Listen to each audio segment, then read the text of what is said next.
My wife said, "If you don't trust me, leave." I replied, "Done leaving." Then I canceled the joint account, moved out that night, changed all the passwords she was using, drove to my parents' house, and watched as the vacation she booked with her trainer got canceled without my card. Original post. I, 36 male, had been with Qley, 33, for 8 years, married for 5. We met through mutual friends at a barbecue in Phoenix. I'm an IT project manager for a healthcare company, and she worked in pharmaceutical sales. We clicked immediately, got engaged after 2 years, and had what I thought was a solid marriage. Qley had always been into fitness. When we first met, she went to the gym maybe 3 times a week, nothing crazy. But about 6 months ago, she got really serious about it. Started going every morning at 5 a.m., meal prepping on Sundays, tracking macros, the whole thing. I was supportive. She seemed happier, more energetic. Then she started talking about Derek. "Derek showed me this new workout today," she'd say at dinner. "Derek thinks I should increase my protein intake. Derek says I'm making incredible progress." Derek was her personal trainer at the gym. At first, I didn't think much of it. Trainers are supposed to motivate you, give advice, track your progress. But the mentions became constant. Derek this, Derek that. I started feeling uneasy. One night in bed, I brought it up casually. "You talk about Derek a lot." "He's my trainer," she said, scrolling through her phone. "That's literally his job."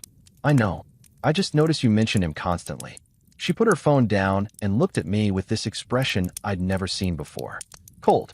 Are you seriously jealous of my trainer?" "I'm not jealous. I'm just noticing a pattern. Maybe you should come to the gym with me then. See for yourself." "Maybe I will." I never did though. Work was busy, and honestly, I felt stupid being the suspicious husband who shows up to watch his wife work out. But things kept escalating.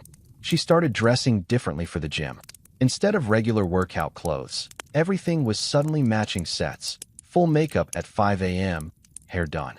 She'd come home from the gym and immediately shower, which seemed normal until I realized she was showering at the gym too. Her phone became glued to her hand. She'd get texts and smile, then quickly put the phone face down.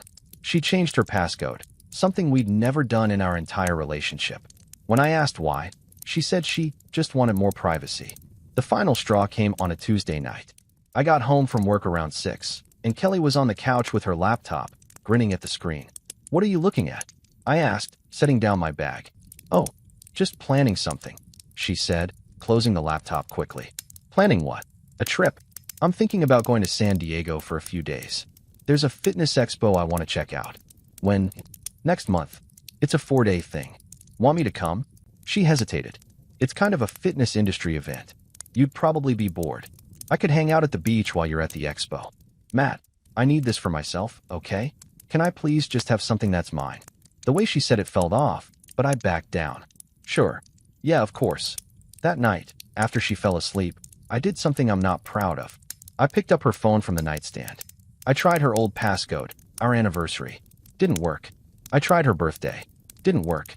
Then I tried something random. 0331. It unlocked. I went straight to her messages. My heart was pounding. I found the thread with Derek. The first few messages were normal. Workout stuff, scheduling sessions. Then I scrolled further. "Can't wait for San Diego," he'd written. "Me either." "For days of just us," she'd replied with a heart emoji. I kept scrolling. There were dozens of messages. Flirty comments about how she looked during workouts. Inside jokes. Planning their trip together. She'd booked a hotel room. One room. I felt sick. I put the phone back exactly where I'd found it and lay there for the rest of the night, staring at the ceiling. The next morning, Qley got up at 5 a.m. like always. "Gym time," she said cheerfully. I sat up. "Going to see Derek?" She froze halfway to the bathroom. "What?" I asked if you're going to see Derek. "He's my trainer, Matt." "Yes, he'll be there." "Is he going to San Diego with you?" Her face went pale, then red. "What are you talking about?" "I read your messages." "You went through my phone?" Her voice went from shocked to angry instantly. "Are you kidding me right now? Answer the question. Is Derek going to San Diego with you?" "That's not the point. You violated my privacy. You're planning a vacation with another man, and I'm the bad guy. He's my trainer.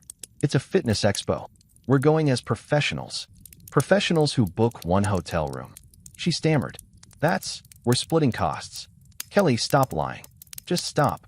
She crossed her arms. You know what? I'm not doing this. If you don't trust me, then maybe you should leave. I stared at her. In that moment, something clicked. She wasn't going to admit it. She wasn't going to apologize. She was going to gaslight me and make this my fault. Done leaving? I said. What? I got out of bed and started getting dressed. I said I'm done leaving. You want me gone? I'm gone. Matt, don't be dramatic. I'm not being dramatic. You told me to leave if I don't trust you. I don't trust you. So I'm leaving. I pulled a duffel bag from the closet and started packing. Clothes, toiletries, my laptop, chargers. She stood there watching me, and I could see the panic starting to set in. Where are you going? My parents' house. Matt, come on. Let's talk about this. There's nothing to talk about. You made your choice. I packed for 20 minutes while she followed me around the house, alternating between anger and panic.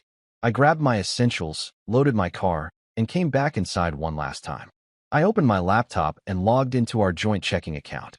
Qley was still talking, but I wasn't listening.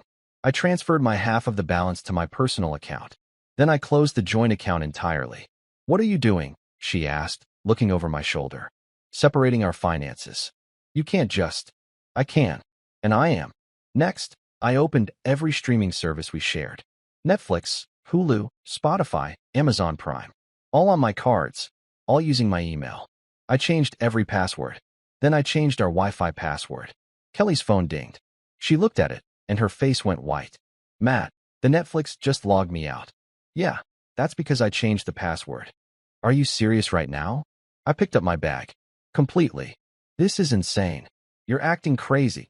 I stopped at the door and turned around. Qley, you were planning a romantic getaway with your trainer. You lied to my face about it. You tried to make me feel guilty for noticing. And when I confronted you, instead of coming clean, you told me to leave. So I'm leaving. But I'm taking everything that's mine with me. I walked out, got in my car, and drove to my parents' house in Scottsdale. They were surprised to see me show up at 7 a.m. with a duffel bag. But when I explained what happened, my mom immediately made up the guest room, and my dad offered to help me find a lawyer. Over the next few hours, I sat on their couch and methodically went through every shared account. I changed passwords to our meal delivery service, our grocery delivery app, our insurance portals. Anything that was in my name, I locked her out of. Then I noticed something. I logged into our credit card account, the one I was the primary holder on, the one Qley had a card for. There was a pending charge from 2 hours ago. $2,847 to a resort in San Diego. She'd booked the trip on my card. I called the credit card company immediately. I need to report unauthorized charges and cancel a card. They walked me through it. The card Qley had been using was canceled within 10 minutes. The resort charge was disputed and reversed. My phone started blowing up. Qley was calling over and over. I didn't answer. Then the text started. Matt, my card isn't working. Why did you cancel my card? This is financial abuse. You can't just cut me off. I finally responded. That card was in my name. You were using it with my permission. Permission revoked. She called 12 more times. I blocked her number. My mom brought me coffee and sat down next to me. How are you holding up? I don't know. Numb, I guess. You did the right thing. Did I? Maybe I overreacted. Matthew, she said firmly. Your wife was planning a vacation with another man and using your money to pay for it. You didn't overreact. You protected yourself. Over the next few days, I stayed at my parents' house and started putting my life back together. I met with a divorce attorney who confirmed I had grounds and that separating finances immediately was smart. I opened a new individual bank account. I started looking at apartments. Qley tried everything. She called from different numbers. She showed up at my parents' house. My dad told her to leave. She sent me long emails about how I'd misunderstood everything, how Derek was just a friend, how the trip was innocent. But then I got a call from my buddy Chris, who went to the same gym. Dude, I need to tell you something, he said. Qley and that trainer? Everyone at the gym knew they were hooking up. Like, it wasn't even subtle. They'd go to the equipment room together. Take long breaks. It was obvious. So everyone knew except me. 2 weeks after I moved out, I heard through a mutual friend that Qley had indeed gone to San Diego. Apparently, she tried booking a different hotel using a credit card she got in her own name. But here's the thing about pharmaceutical sales. It pays well when you're hitting targets. But Qley hadn't been focusing on work lately. She'd been too busy with Derek and the gym. Her sales numbers had dropped. Her new credit limit was only $1,000. Not enough for a 4-day resort stay for two. The trip fell apart.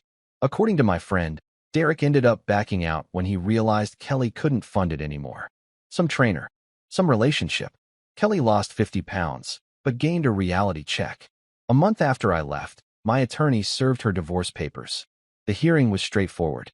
No kids, clear evidence of infidelity, clean separation of assets. I kept my car, my retirement accounts, my dignity. She tried to reach out one last time after the divorce was finalized. I made a mistake, her email said. I miss you. I miss us. Can we please talk?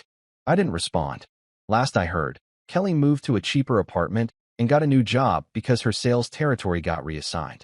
Derek apparently started dating another client at the gym. Guess Qley wasn't as special as she thought. Me? I'm doing fine. I'm 37 now, living in a nice one-bedroom in Tempe, dating casually, focusing on work. I got promoted to senior project manager. My life is peaceful. Sometimes people ask if I regret how I handled it. If maybe I should have tried counseling or given her a chance to explain. But here's the thing, she had her chance. When I confronted her, she could have been honest. She could have apologized. She could have chosen our marriage. Instead, she told me to leave. So I did. And I took everything that was mine with me. Not out of spite, but out of self-respect. Because the moment your partner tells you to leave if you don't trust them, while actively giving you reasons not to trust them, the relationship is already over. You're just the last one to know it. Qley wanted me gone. I granted her wish. And when the trip she'd planned on my credit card got canceled, when the streaming services stopped working, when the joint account was empty, she finally understood what it meant to actually be alone. She thought Derek would replace me. Turns out, Derek was just using her for attention and access to free stuff. Same as she'd been using me for financial stability while planning her escape. The difference is, I built a new life. She just lost the one she had. Sometimes the best revenge isn't elaborate. It's just leaving when someone tells you to, and taking your support with you. Let them figure out what they've lost.